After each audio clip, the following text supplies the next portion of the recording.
Morning. It is 10 a.m. Saturday of Eastern, and welcome to the 10 a.m.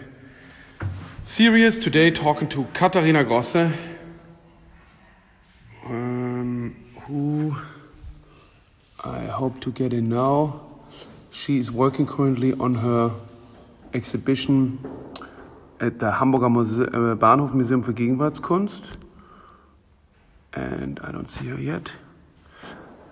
And we're gonna hear from her how working is possible at all in times of Corona and the museums being closed.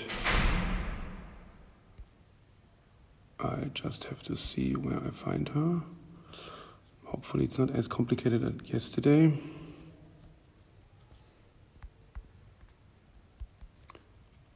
Here. I ping her now, and then maybe I have to restart with the comments on. Okay, let me get back on in 1 second. Ah, here we go. Zack. Oh, it's funny. It's always like a feeling of like, you know, as if you accomplished something, if it worked out. It's kind of a good adrenaline, or how you call it, like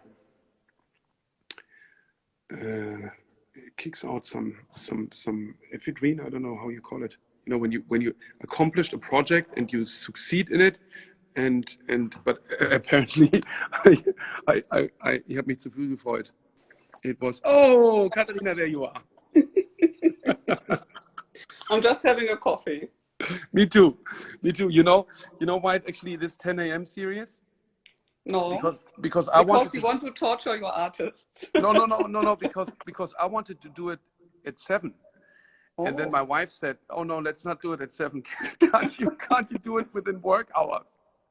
And so now. No, you have to do it at 5 o'clock in the morning, like the Hans Ulrich. Or you do it at like 4:30 or something earlier than them. So. Yeah, to beat him even. You know. How are you? Are you good?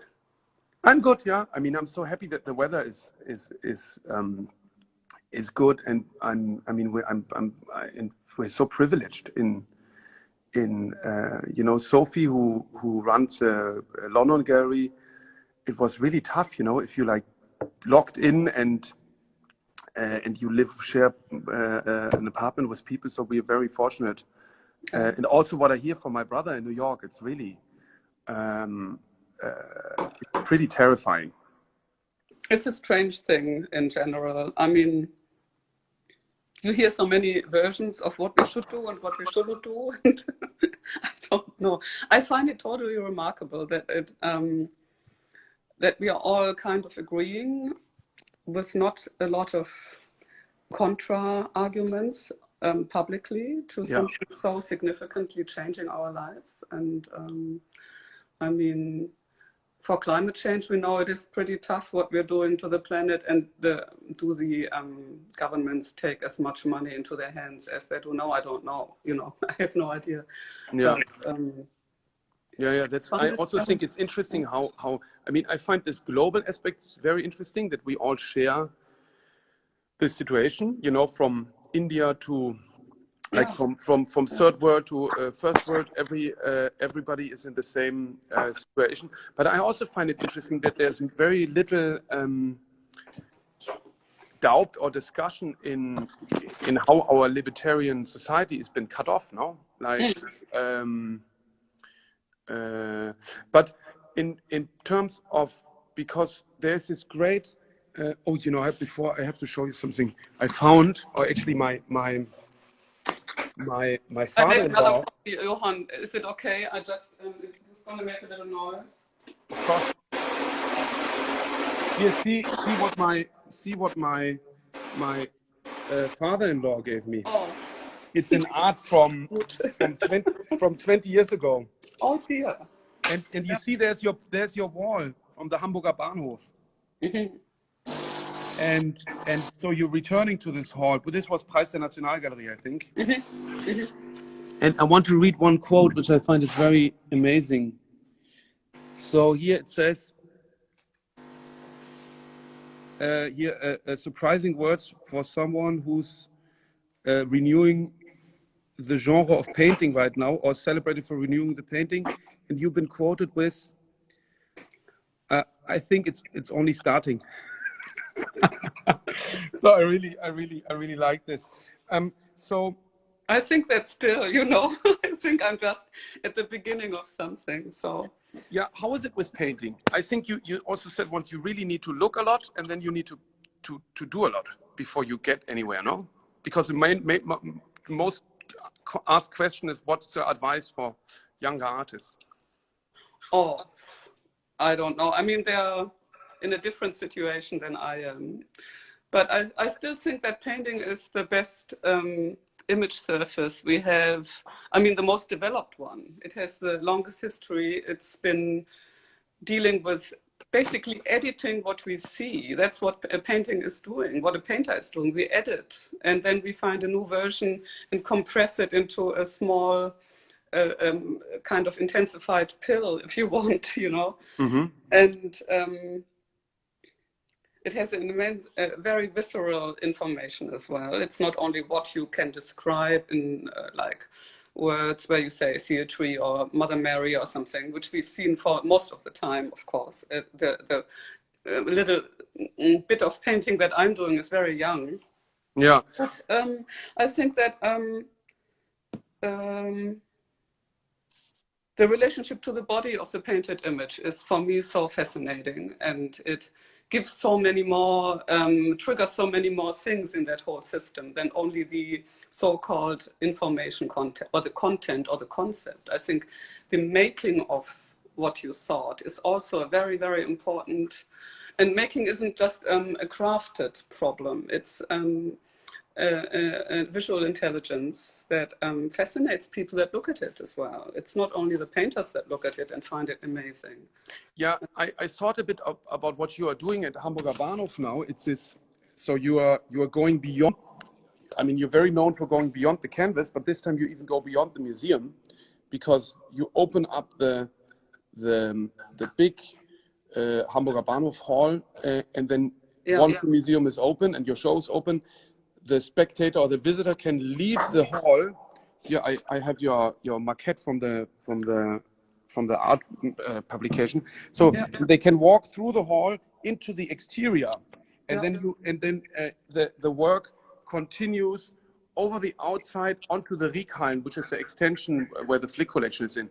And what I find interesting is that because you have to make so many compromises with the Umweltamt, you know, the office for natural, the organic, I don't know what's the name of it, service, environmental office, the architects, the neighbors. That I thought you're very much like a movie director, you know, like a director. There is something about it. I think that's a good comparison, and I'm also very interested in the work of people that coach teams. So I'm fascinated by directors, by conductors, for example, by coaches of sports teams. I read endless interviews of people doing that, because it is really about, and that's what I also like about these large works. So that is a big difference to working alone in the studio and to being outdoors or in a bigger context, because you're more aware of of the team you're working with. I think you also work with the team when you're alone. You know, it is just another team. It's like more like an internal team that you totally have on board all the time. But being outside or outdoors or with a larger context, I think it is more about the coincidence of different conditions coming together. So I don't really think the word compromise puts it so rightly. It's more about being fascinated by all these different needs that all of a sudden come to you when you do something like it, you know. And how is it? I mean, most of these projects, they vanish. Like you put a lot of time and energy and private funds as well into it. Yeah. And then how is that? How's that? That it's like, would you if there would be the chance to keep it, would you prefer to keep it? No, I think exactly that is an interesting thought, that it is impermanent. So I think we have different lifespans. You know, isn't that fascinating when you were in a biology class as a young kid and you would learn about this little fly, you know, that only lives a day. Or that you have a house cat and that house cat gets old within your age of like 10 years. That house cat is already born and died and has its whole life. And all of a sudden you realize that all these things have different lifespans. And I find it fascinating to have all these different lengths of time, in a sense that, yeah, that gives you a different look at your own existence also. And, you know, I mean, we see the show for 2 months, let's say, or 3 months.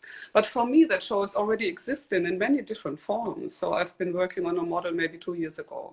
And that was a small one. And then I take a 1 to 100 scale model. And then I make a 1 to 10. And then I have a 1 to 5. And all these different stages the show has had has been the show, you know. So the show is actually existing for quite a long time, maybe 3 or 4 years already, and it's coming to life in the public eye only for 3 or 4 months, you know. And I think it is good that it disappears and then it lives on, as for example in that documentation, or it does have another life then, you know, with pictures and videos and Yeah, but comments.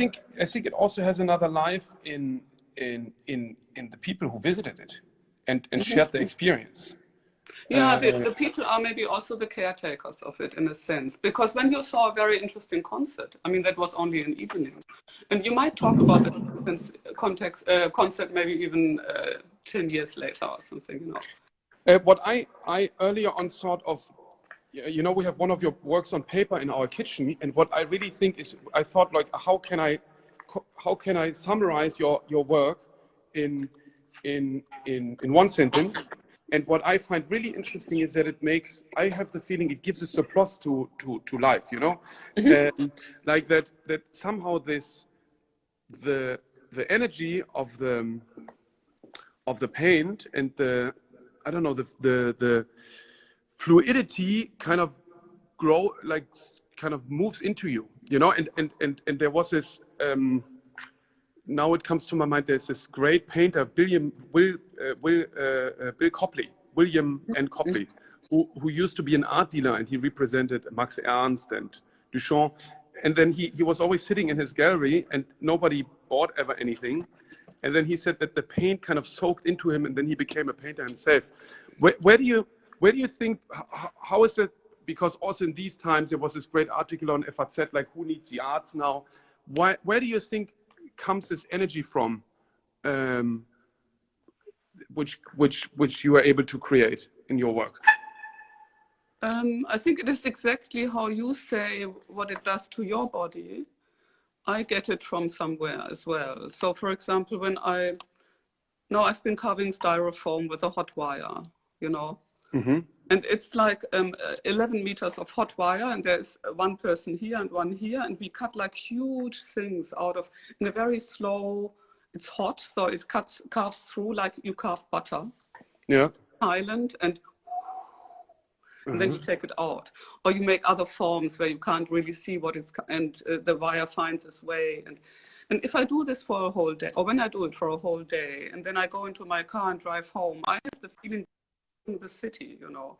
So I have a very strong body reception for things. Or when I swim for maybe 3 days, everything for me feels like water. I kind of receive. Or like I have this land in New Zealand and it's very dense bush and it's green. It's an amazing green. It's not no green like we know from here. And it's so dense that when you fall, you're held by a plant, you know. And if I'm there for a whole day in that bush, I have really like chlorophyll dreams. So I take up everything I do more or less for a day or something. I kind of absorb it. And then that then goes into the work. And tell me, what you do with the styrofoam, is it a transformation of, for example, like these elements in your work, or is it really you totally react to the material?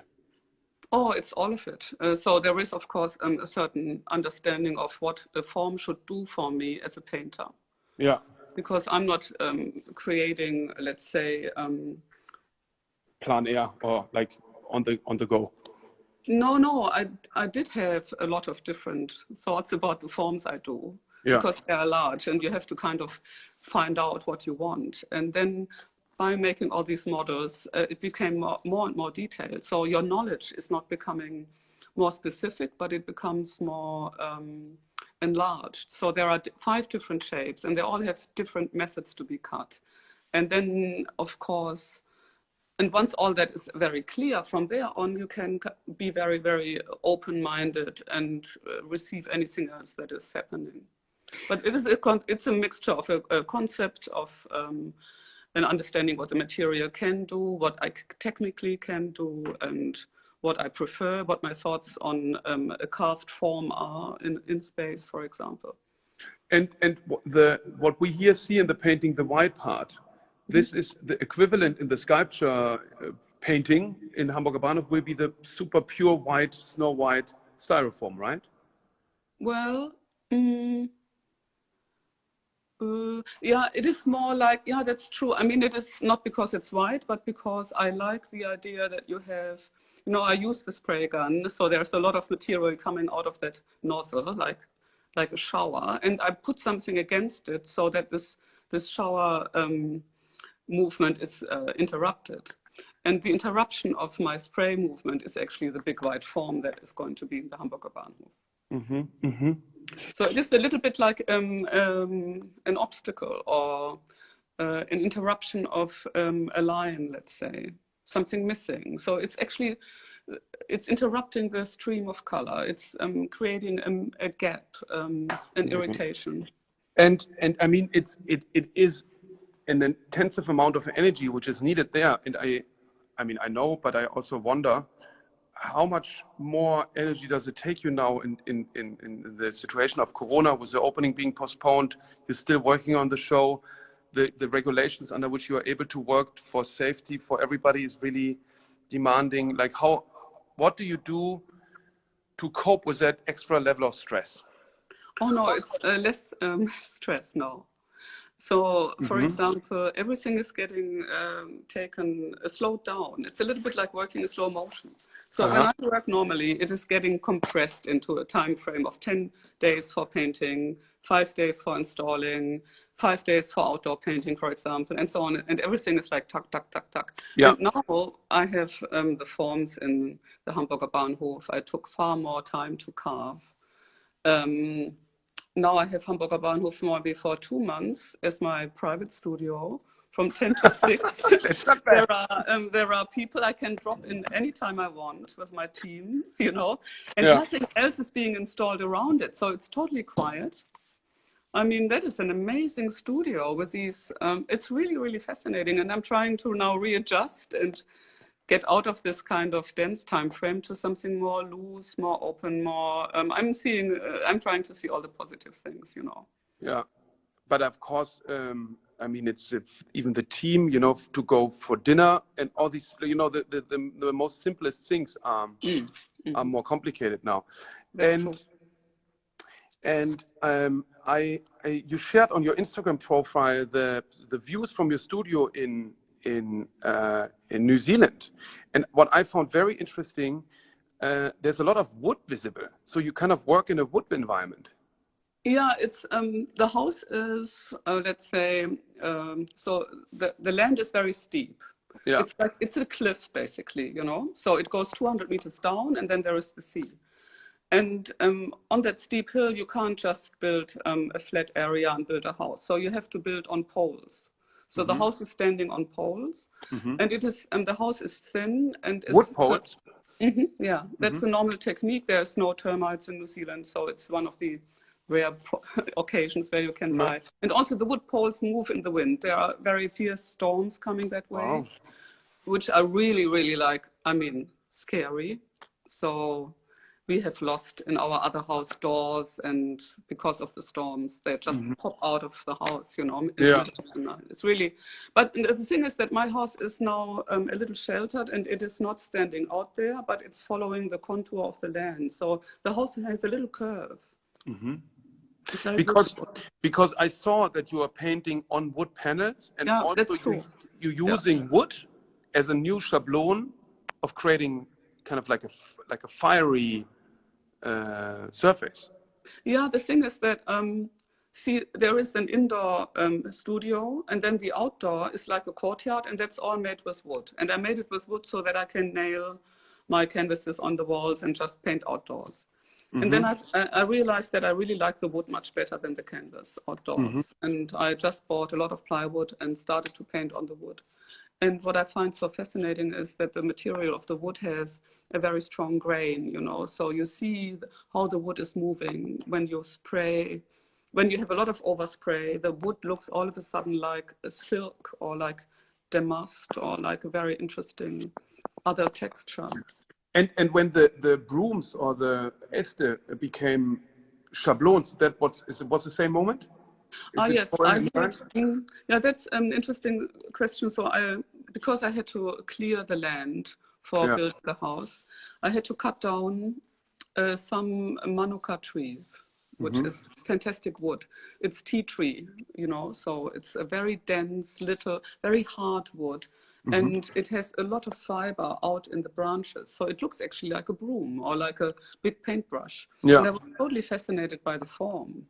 They're huge. They're not just small. And then you put them in front of the canvas and spray paint over them? No, I did, I cut, so I put canvas on the wall, and then I took another layer of canvas and I cut that canvas and knotted the brooms into the canvas.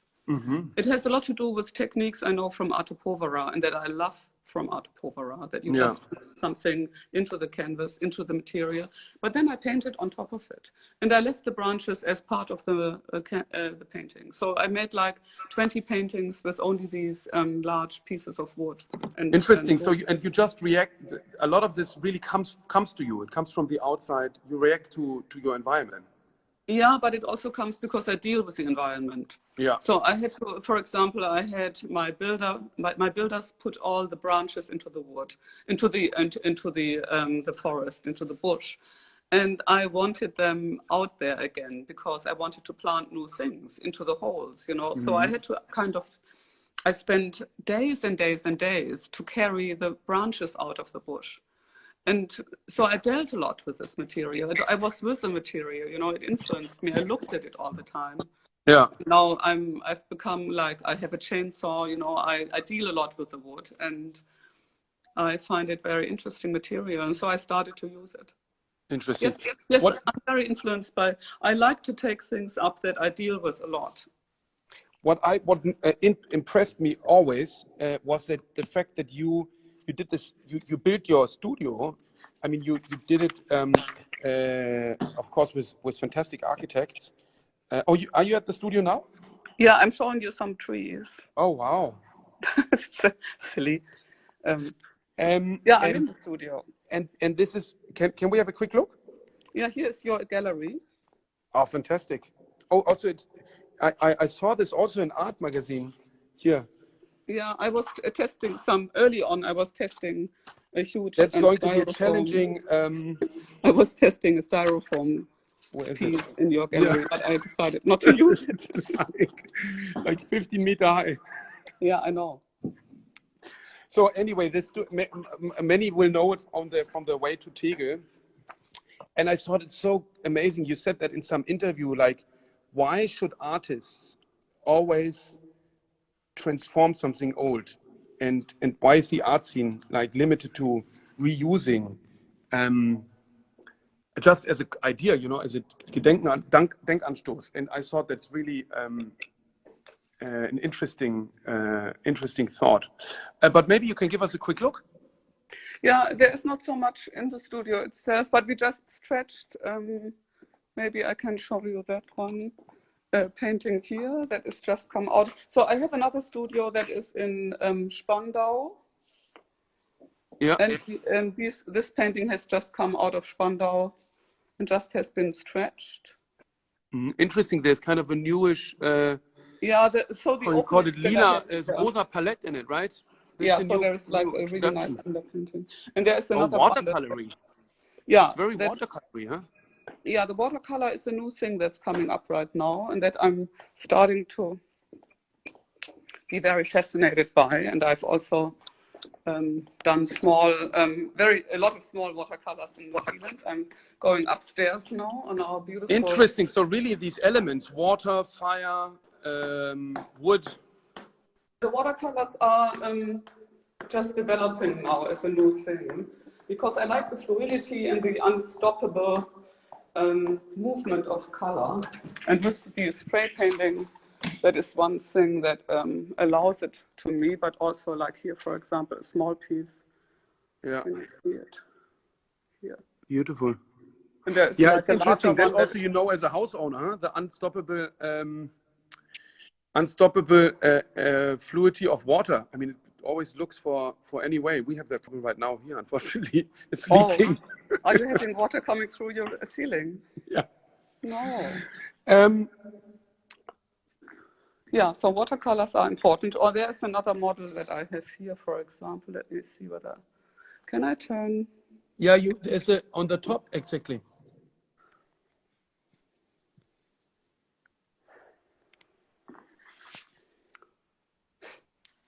Ah, here, exactly.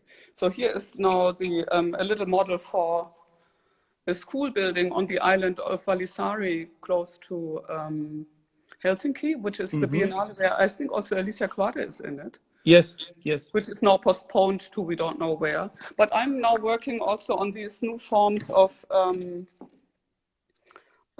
plywood. So I'm thinking of using new plywood forms in relationship to architectural forms.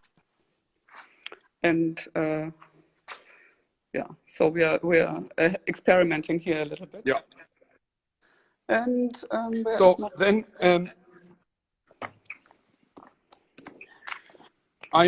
lastly, I wanted to talk with you also about this project you did here with Vogue.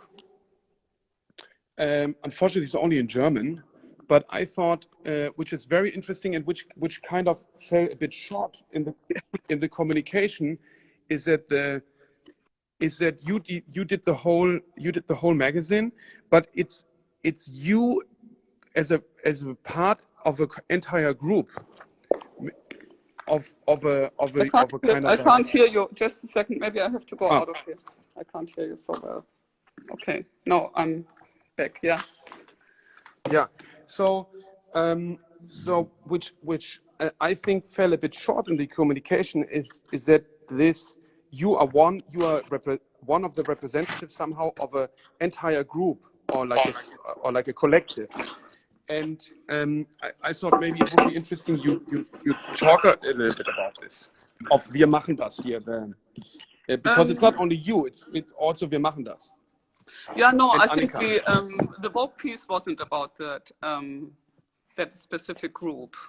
The title was having a double meaning in a sense. But there were people involved from Wir machen das. And Wir machen das is a group that has been funded by Annika Reich and other friends of mine and me. And we were starting to turn Angela Merkel's dictum, we are able to do it, wir machen das, wir schaffen das, into wir machen das, because we were thinking. So into the activity to take initiative yourself, to put take it in your own hands. Yeah, take it to our hands and see what we can do, because once we look at what we can do, we are able to do a lot of things. And if you do it together, it's not so much, because if you're alone, it is overwhelming. But if you put all your knowledge together and all the different expertises and maybe a little bit of money, some people have money, some people have time, some people have ideas.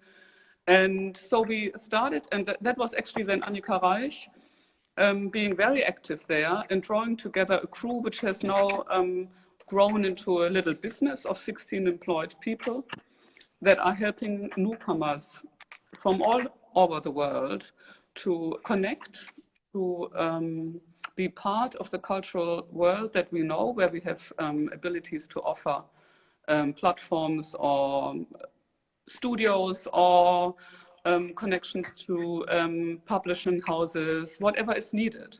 Because we think that this situation of having so many people coming from the countries, whether it is Eastern Europe or Syria or Egypt or, all over the world actually, coming to Germany and creating a new cultural climate that is very, very interesting input into our culture. maybe even comparable to when people from Europe went to the United States and to New York and created a new cultural source of and a new perspective, a new cultural perspective. Yeah, I'm reading this book by Ulf Poschardt right now, who kind of also, like, for example, Hannah Arendt and Adorno had like a migrant background, you know, in this. Like you need to.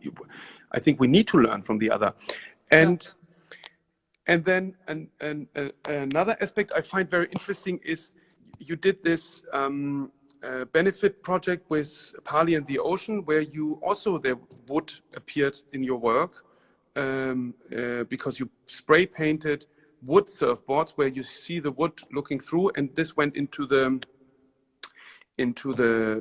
Cleaning Ocean Fund. How do you think, as you mentioned before, the climate crisis is a eventually, I guess, as significant crisis as a corona crisis, but didn't take these measures, probably because election isn't immediate affected, you know, like especially with the risk group who's not been taken care of, will show their consequences in the voting. And which I think is very interesting is in looking at Germany, the harder the measures are, the more popular the politicians. Like when you look to Bavaria, he's the most, his ratings are as high as never, and Bavaria has the most strongest regulations in form what people are allowed to do and not to do. So it seems this authoritarian, although I thought it was so good that Angela Merkel didn't use this weird war analogy everybody else in Europe used. But back to my thing was how do you think we will learn? We will our planet and our ecological responsibility will change, or do you think it will have a shift in that capacity of now and after? It depends on how we are able to get rid of our habit energies. You know, we're so used to doing certain things, and it's an alliance of us wanting them and the economy selling them to us. And I think it is not about people being out of work all of a sudden because we buy less chocolate or I don't know what, you know. But it's more about shifting the energy into other points. And what I find totally amazing is that we can actually do with less. We can, I mean, in these 4 weeks, we're not, I don't know. I mean, I'm privileged, certainly. As you just said, I have space. I can still go to my studios. I can actually make my work, more or less. And I'm used to being alone, as I like it. You know, it's not that I'm suffering some sort of social deprivation. But I mean, there's no soccer in the weekends anymore, which is the big drug for, like, a big entertainment drug. There is no. No, I think also I think not only entertainment. I really do believe that a lot of men go to the stadium to be united. It's to sing also. I think that the singing is a very important point. Yeah, we could also sing without the soccer match. I think I find these songs. I think men usually have a hard time to, you know, go to the chorus, or even that's not possible now. Yeah, I mean, that's another issue. We could step away from what men or women like to do. That is also very, irrelevant, really. We have, but I mean, I think it would be really good for us to look at what we've done during those 2 or 3 weeks. And I think it would be good if the political leaders would also do that for us. If they would summarize it and say, look, how have these weeks been? How have they changed our lives? I don't like this kind of everything will be different after. But how will it be different? What could we actually offer to the society? What can the governors offer to the society to make it different? How can we contribute to make it different? That's a really interesting question. I wanted to see if there's some questions here from our audience. And there is one question which we don't know yet, or at least I don't know it, and you don't know it either, I think, is when the Hamburger Bahnhof show opens. Yeah, that's a good question. We're all wanting to know the answer very soon. But there are debates that it will be mid of June or end of June. either or.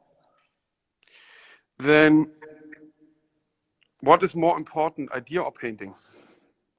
It's not separate. And I don't really believe in the idea of the idea. I think it is more like a thought process. And I think process is a very interesting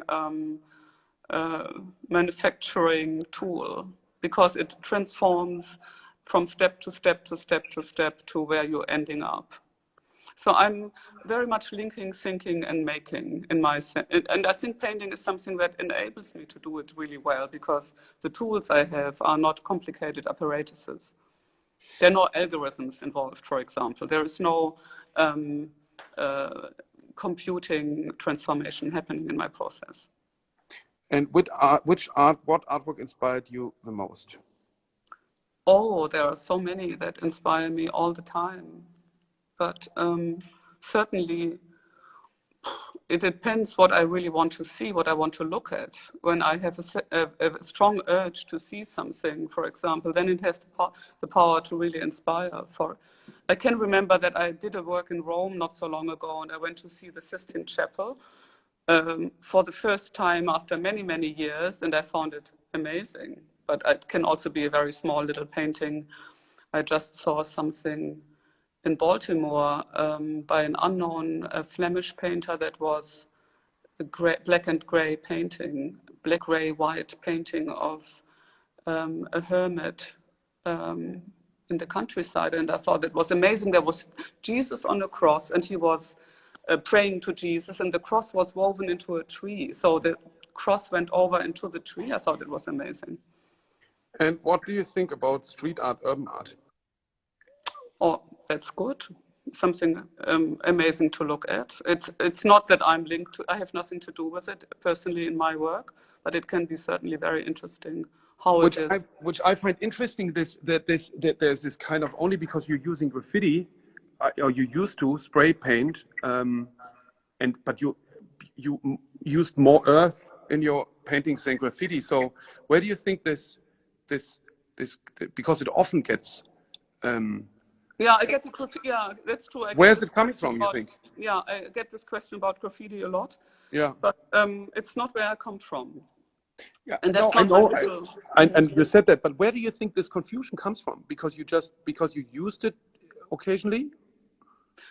No, I don't think it's a confusion, because I do use mediums that the graffiti artist does as well, but my intentions... Like the wall in the city, the urban space. But my intentions are different. I think a graffiti artist has a different intention than I have. I think a graffiti artist is basically a graphic designer in the public area, and I'm not a graphic designer, I'm a painter, which means that I'm really interested in moving outward. And you used the word beyond early on, Johan. You said it's going beyond the museum, it's going beyond. And I actually think the painting is coming from beyond. It's coming from the outside into the situation. Whereas the graffiti is coming from a certain friction, from a certain interest group, from a claim, from a gang, from a tribe, and it's making a certain sign for that tribe. So it's a brand, it's a branding activity. And tell me, this very important work of yours where you painted your own band in the bookshelf, I think. Was this really like a game-changing thing, or was it like an evolution? Was it like, and how spontaneous did it come? Yeah, it was totally changing. I mean, there are maybe 2 or 3 moments when you really realize you shift. Yeah.